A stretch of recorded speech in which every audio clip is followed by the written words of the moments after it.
Hello students, हमारे आज के इस वीडियो में हिंदी वसंत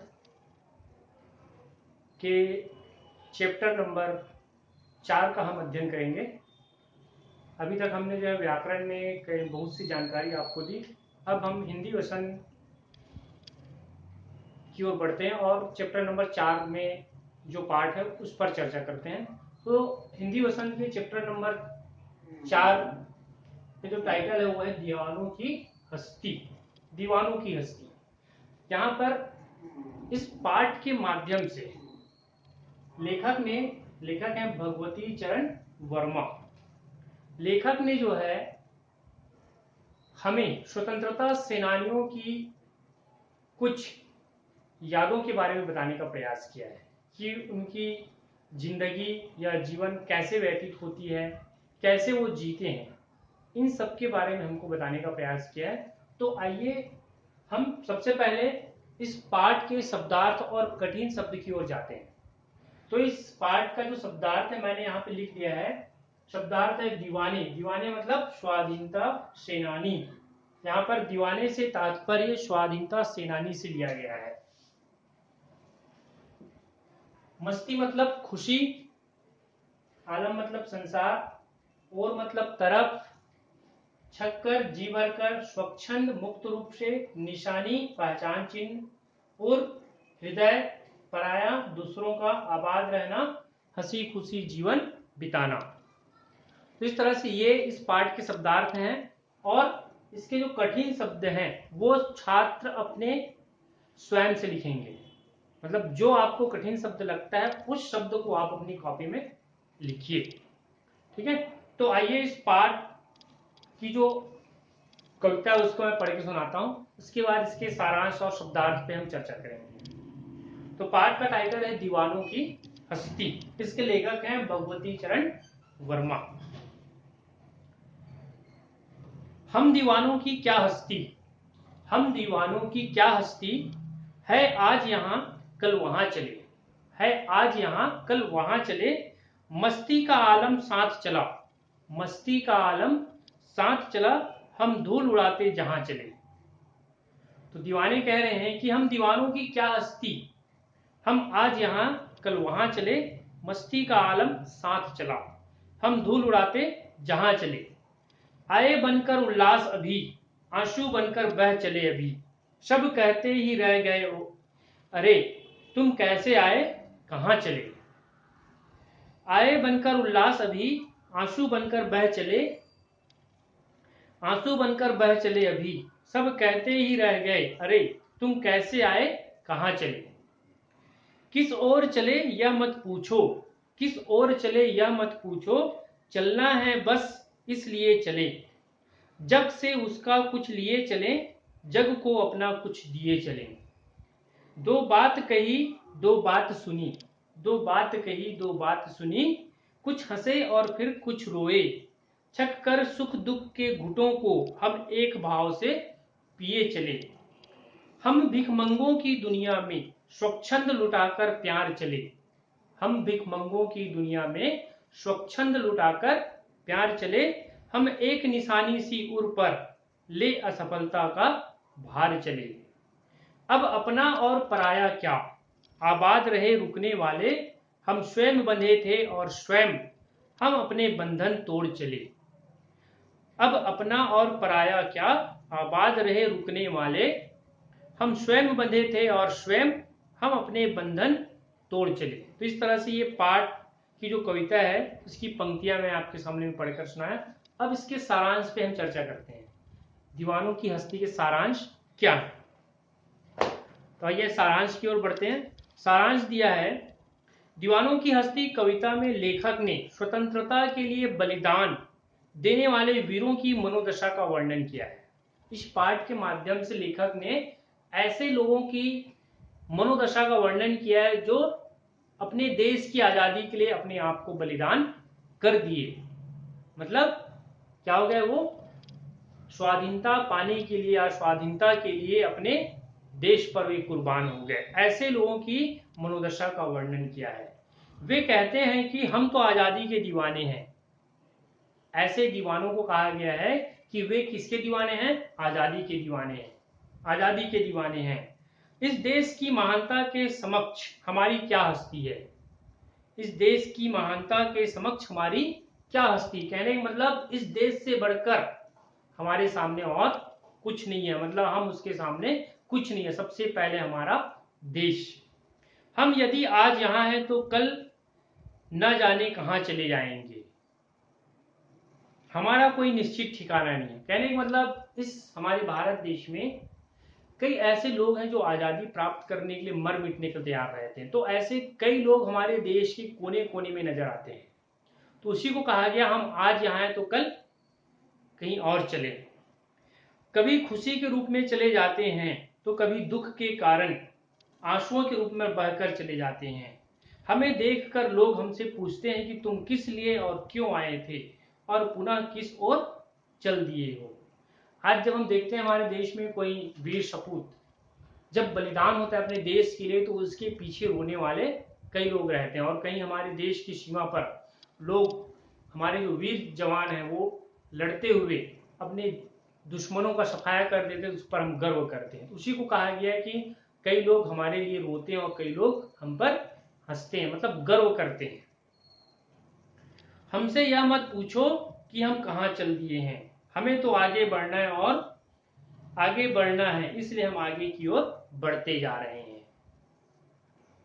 तो इस तरह से कुल मिलाकर अगर देखें तो इस पाठ के माध्यम से कवि ने जो है आजादी के परवानों को, आजादी के दीवानों की मनोदशा का जो है वर्णन करने का प्रयास किया है।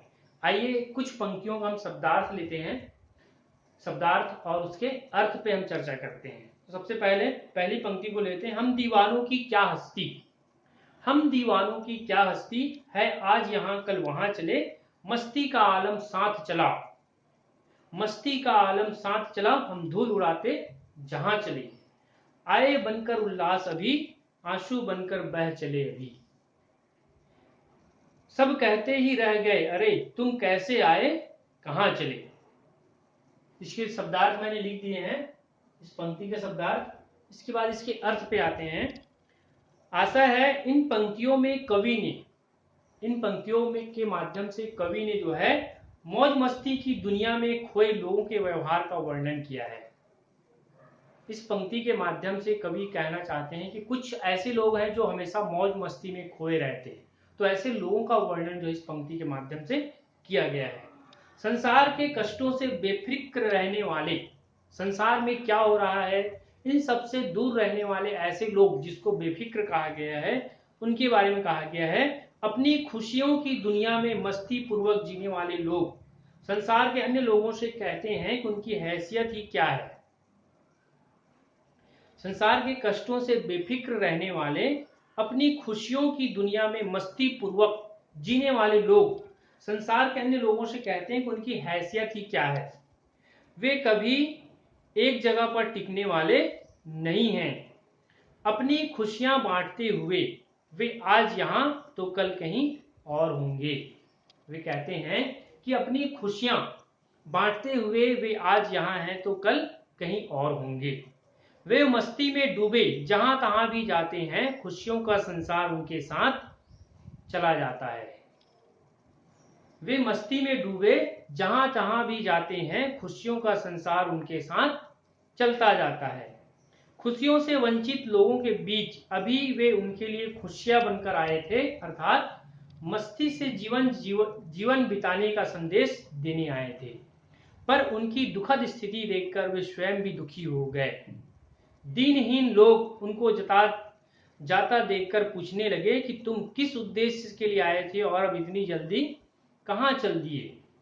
तो कहने का मतलब ये है कि कुछ ऐसे लोग होते हैं जो मस्त मौले होते हैं, जो हमेशा खुशियां बांटने वाले लोग होते हैं। वे एक जगह पर नहीं टिकते और अपनी खुशियों को लेकर एक जगह से दूसरी जगह चलते रहते हैं। जब ये लोग एक जगह से दूसरी जगह जाते हैं तो वहां के रहने वाले लोग कहते हैं कि अभी अभी तो आए थे और अभी अभी कहाँ चल दिए। तो कहने का मतलब खुशियां सबको अच्छी लगती हैं, जो कोई भी खुशियां देता है तो उसके साथ एक अलग सा अनुभव होता है, अलग सा पल हम बिताते हैं और उन्हीं पलों को याद करके जब वे जाते हैं तो हम उसको याद करते हुए क्या करते हैं, आंसू बहाते हैं और उसी की याद में कहते हैं कि अभी अभी तो आए थे और अभी अभी आप चल दिए। मतलब उसके साथ बिताया वक्त जो है हमें पता नहीं चलता कि कब गुजर गया, है ना। इसके कहने का मतलब ये है। आगे की पंक्ति में देखते हैं, किस ओर चले यह मत पूछो, चलना है बस इसलिए चले। किस ओर चले यह मत पूछो, चलना है बस इसलिए चले। जग से उसका कुछ लिए चले, जग को अपना कुछ दिए चले। दो बात कही दो बात सुनी, कुछ हंसे और फिर कुछ रोए।